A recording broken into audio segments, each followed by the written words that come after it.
السلام علیکم ورحمۃ اللہ وبرکاتہ نحمده ونصلی علی رسولہ الکریم اما بعد۔ آج کا سبق سن لیجئے۔ آج کے سبق کی سرخی ہے حضور صلی اللہ علیہ وسلم کی خاندان کی سیرت کے بارے میں پارٹ نمبر 4۔ اب جو کہ نظر مانی تھی، قرآن ڈالا تو قرآن میں عبداللہ کا نام نکلا۔ بہنیں بہت روئی، ابا اس کو تو ذبح ہونے نہیں دیں گے، ہم بہت خوبصورت ہمارا بھائی ہے۔ عبد المطلب نے کہا بھی میں کیا کروں؟ یوں کہا کہ نہیں، آپ 10 اونٹ کا قرآن ڈالیے اور عبداللہ کا نام ڈالیے، کس کا نام آتا ہے؟ تو عبد المطلب نے عبداللہ کا نام ڈالا اور 10 اونٹ قرآن اٹھایا تو عبداللہ کا نام آیا۔ بہنوں نے کہا نہیں، 20 اونٹ کیجئے، 20 اونٹ لکھے، قرآن اٹھایا، عبداللہ کا نام آیا۔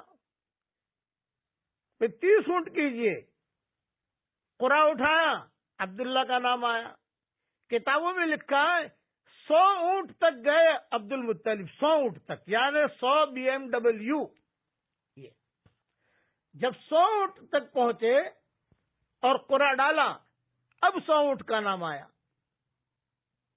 اس طریقے سے یہ حضور صلی اللہ علیہ وسلم کے والد بچ گئے۔ اسی لیے کوئی دیہاتی کبھی کبھی آتے تھے، دیہاتیوں کو یہ قصہ معلوم ہوتا تھا، عربیوں کو، مکہ مکرمہ کے جو ہوتے تھے۔ ایک مرتبہ حضور صلی اللہ علیہ وسلم بیٹھے ہوئے تھے، ایک دیہاتی نے آ کر زور سے کہا، یا ابن الذبیحین، اے 2 ذبیحوں کے بیٹے۔ تو حضور بہت مسکرائے، بہت مسکرائے۔ تو صحابہ نے کہا تو کیوں مسکرائے؟ بولے اس کو قصہ معلوم ہے میرے دادا کا، کہ بڑا یہ بڈھا تھا اس وقت میں، اس کو معلوم ہے قصہ۔ 2 ذبیحوں کے بیٹے کا مطلب ایک اسماعیل علیہ السلام کے بیٹے اور ایک عبداللہ کے بیٹے، کیونکہ عبداللہ کا بھی بار بار نام آ رہا تھا ذبح کرنے کے لیے، بار بار نام آ رہا تھا۔ تو حضور بہت مسکرائے کہ اس نے بہت بھاری اشارہ کیا ہے کہ اے 2 ذبیحوں کے بیٹے، آج اللہ نے تجھے کیا مقام دیا ہے۔ اب عبداللہ کی جان بچ گئی، اور یعنی 100 اونٹ جو ہے عبد المطلب نے بہت اہتمام کے ساتھ اللہ کے نام پر، چونکہ یہ وعدے کے بہت پکے تھے، عبد المطلب بہت پکے تھے وعدے کے، اور کسی سے ڈرتے نہیں تھے، کسی سے گھبراتے نہیں تھے، کسی سے ڈرتے نہیں تھے۔ اب سارے بھائی ان کے نشو و نما پاتے گئے۔ عبداللہ جو ہے حضور صلی اللہ علیہ وسلم کا والد محترم، یہ بھی نشو و نما پاتے گئے۔ بڑے ہوئے تو حضرت عبداللہ کی شادی کا فکر ہوا کہ اب ان کا نکاح کرنا چاہیے، کہاں نکاح کریں؟ بہت پیغام آئے۔ تو ایک لڑکی آمینہ تھی، وہ پسند آئی عبد المطلب کو۔ جب نکاح کے لیے لے کے جا رہے تھے تو ایک یہودیہ لڑکی کھڑی تھی، اس کا نام تھا فاطمہ۔ اس نے عبداللہ کو بلایا اور عبداللہ کو بلا کر کہا کہ تم میرے ساتھ ایک رات گزار لے، حضور صلی اللہ علیہ وسلم کے والد کو، میں تجھے 100 اونٹنیاں دوں گی۔ تو حضرت عبداللہ نے کہا یہ کام میں نہیں کر سکتا۔